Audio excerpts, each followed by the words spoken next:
درود دوستان، به این ویدیو خیلی خوش اومدین. امیدوارم که حالتون خوب باشه. بعد از مدت ها نت وصل شد، ما تصمیم گرفتیم که ویدیو بسازیم. خیلیاتون منو فقط صدام رو شنیدین، با چهره و تصویرم آشنا نیستین، ولی میخوام یه ذره تغییرات داشته باشیم توی ساخت ویدیوها.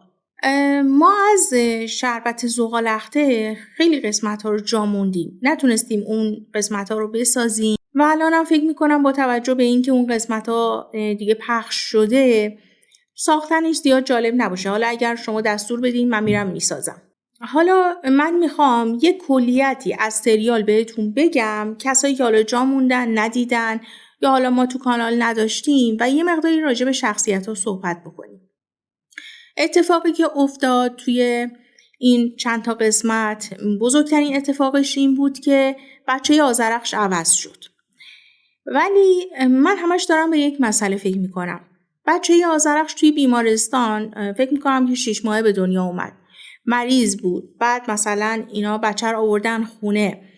اصلا به این قضیه هیچ اشاره‌ای نشد که خب اون بچه، اون که زود به دنیا نیامده بود، اونو که زودتر از بیمارستان گرفته بودن، چطوری بچه‌ها عوض شده بودن. بعد اگر یادتون باشه اون بچه به خاطر مریضیش به بیمارستان مراجعه کرد و متوجه شدن که دی ان ایش با پدر مادرش نمیخونه. الان این بچه‌ای که آوردن تحویل آذرخش شدن کاملا سالمه و هیچ مشکلی هم نداره. اینا به نظر من باگ سریال میتونه باشه که حالا لحظه 90 سناریو عوض میشه، داستان عوض میشه و بازیگرا هم بازیش میکنن. توی سریال دیدیم که عامر و باده از هم دیگه جدا شدن به خاطر اینکه قضیه حاملگی فیکش لو رفت. باشاک یه کاری کرد که لو بده و اینا از هم دیگه جدا شدن. عامر همچنان اومد پیش آذرخش و آذرخش هم همچنان مردده برای اینکه بخوان با هم دیگه ادامه بدن. شخصیت آذرخش، اون شخصیت اولی که توی فصل اول داشت، رفته رفته تغییر کرد.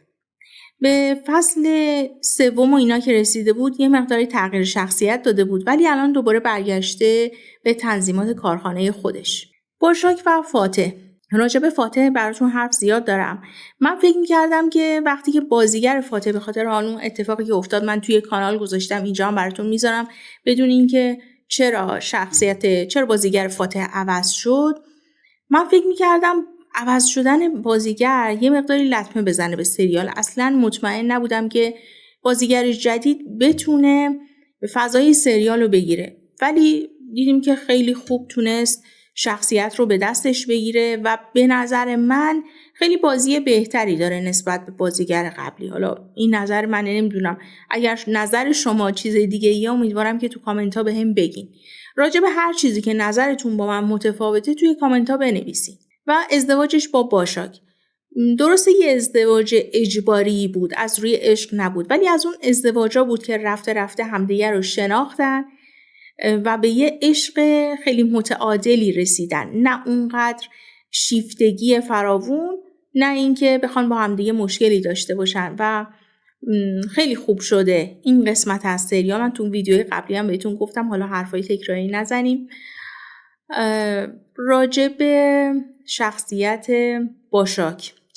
باشاک رو من اولش اصلا دوست نداشتم، یعنی برای من یه شخصیت نچسبی بود، ولی رفته رفته خیلی خوب شد.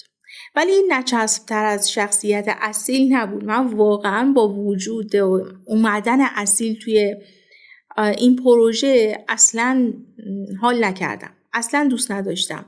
یعنی فکر میکردم یه آدم اضافی رو آوردن توی پروژه و چپوندنش، ولی اونم شخصیت خودش رو به دست گرفت و اصیلی که ما فکر میکردیم حالا یه آدم چندشیه، حالا همه زنها و دخترها دوستش دارن. البته اینم بگم که به خاطر موقعیتش هم هستش. و این آخری هم که یه ارتباطی با اون یودوم گرفت و من یه چیزی رو متوجه نمیشم، چرا مردهای این سریال ارتباطاتشون انقدر محدوده، ولی توی این سریال همه مردا میان مثلا با دستیارشون. از اون ور عمر چرا مثلا بیاد با یه آدمی ارتباط بگیره که اینقدر خودش رو به مشکل بندازه؟ و حالا اصیل هم مطمئناً یه سری مشکلاتی با یودوم پیدا خواهد کرد. اصلی ترین شخصیت این سریال عبدالله خان بود. عبدالله خانی که این 4مین زنیه که گرفته. ولی رفته رفته داره متوجه میشه که باید به یه سری از زوایای دیگه هم دقت بکنه. فقط به حرف زنش گوش نده. و شخصیت سالکینی که هیچ جوره نمیشه پذیرفتش. ببینیم پنبه هم یه آدم معتقد بود، آدم مذهبی بود. ولی پنبه رو خیلی‌ها دوست داشتن. یعنی رفتنش باعث شد که خیلی‌ها ناراحت بشن. شاید من اولش دوست نداشتم به خاطر اون تقابلی که با دعا داشتن. ولی پنبه هر کاری میکرد به خاطر این ایدئولوژی بود که توی مغزش بود. یعنی اونجوری که بزرگ شده بود، پرورش پیدا کرده بود، به خاطر این مسئله همونطوری که فکر میکرد رفتار میکرد. ولی سالکین نه. سالکین میدونه که چه چیزی اشتباهه و چه چیزی درسته. ولی راه درست رو نمیره. همش با دوز و کلک داره کاراشو انجام میده و فکر میکنم عاقبت خوبی داشته باشه. باید تا پایان فصل 4 ببینیم. اینم بهتون بگم که فصل 5 این سریال هم ساخته میشه. اگه تا اینجا ویدیو رو دوست داشتین حتما لایک کنین، سابسکرایب کنین، زنگوله رو روشن کنین. دیگه کی مونده که راجبش صحبت؟ نورسما شخصیت خیلی اصلی هستش. یه دختری بودش که توی خونه بود، بیرون نرفته بود، هیچ پسری رو ندیده بود. زمانی که با امید آشنا شد اصلا یه ذره نگاهش یه جوری بود، نگاه این آدمایی که از خونه تا حالا بیرون نیومدن بود. رفته رفته بهتر شد، ولی یه گیری توی زندگیش داره. اون گیر چیه؟ خانوادشه. به خاطر اینکه خانوادش بهش حرف نزنن، سرزنش نشه و خیلی حرفا رو نشنوه، دائما تن به ازدواج‌هایی میده که خودش نمیخواد. اگه یادتون باشه همین حاج الهامی زمانی که فرازو میخواست نزدیک بود به زور با حاج الهامی ازدواج کنه. اگر فراز پا پیش نمیذاش مطمئناً ازدواجشون سر نمیگرفت. ولی خب اونم انتخاب اشتباهی بود براش. یه چیزی برای من توی این سریال خیلی جالبه. اونم اینه که زنهای خانواده‌های محافظه‌کار عاشق مردهایی میشن که از خانواده‌های بازتری میان. یعنی بالعکس هم میشه ها. مردای محافظه‌کارم عاشق زنهایی میشن که از خانواده‌های خیلی بازتری میان. حالا نمیدونم واقعا چرا اینجوریه. شاید به خاطر اینکه نمیخوان اون چیزایی که تو زندگیشون تکرار بوده دوباره تکرار بشه. نورسما دائم داره اشتباه میکنه توی ازدواجاش. همش توی رودرواسی داره گیر میکنه و این ازدواج آخرش با حاج الهامی هم توی رودرواسی بود. شاید پیش خودش فکر میکرد که اصیل به خاطر اینکه فامیلش هستش، یعنی مثلا فامیل شوهر سابقش بوده نمیشه، یا اینکه پدرش اینا مشکل دارن، هیچ وقت به خودش نگاه نمیکنه و امیدوارم پایان سریال این شخصیت بتونه خودش رو دریابه. حالا یه چیز راجع به اصیلم هستش که آخر بهتون میگم. ورود چیمن به این دلیل بود که شخصیت دعا میخواست از سریال بره. یعنی بازیگر اصلا دوست نداشت دیگه بمونه و اونجوری براش مرگ و پایان زدن.